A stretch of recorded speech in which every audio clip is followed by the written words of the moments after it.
Before this we have learned about the common salts, their uses in our daily life and their solubility. Now, we go to the next one. Shall we? In this part we will cover both the methods of preparations for the common salts. By choosing the right methods, the required salts can be produced. There are three methods to prepare the salt. First, we need to ask some questions related to the salts before we carry out the experiment. Is salt soluble? If the salt is insoluble, we can produce the insoluble salt by choosing the method of double decomposition or precipitation method. If the salt is soluble, we ask the second question, is the salt contain spam, which is sodium, potassium, or ammonium? If no, the acid reaction should be chosen. If the soluble salt contains spam, the titration should be carried out. The double decomposition is used to prepare the insoluble salts. To prepare the insoluble salt, the soluble salts which act as reactants are needed in this method, so that the displacement process can happen.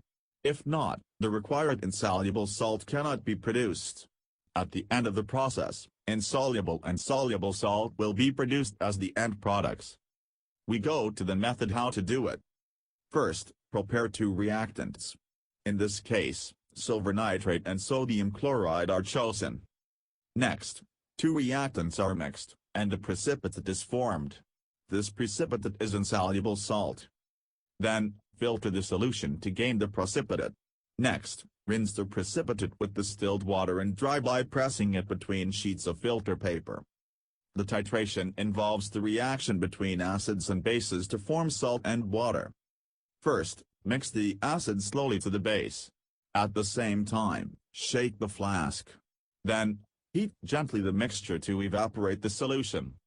Next, turn off the heat once the appearance of crystals become visible. Leave the flask at room temperature to let the evaporation happens. Then, filter out and dry the crystals. In this case, the salt of sodium chloride is produced after the reaction between hydrochloric acid with sodium hydroxide.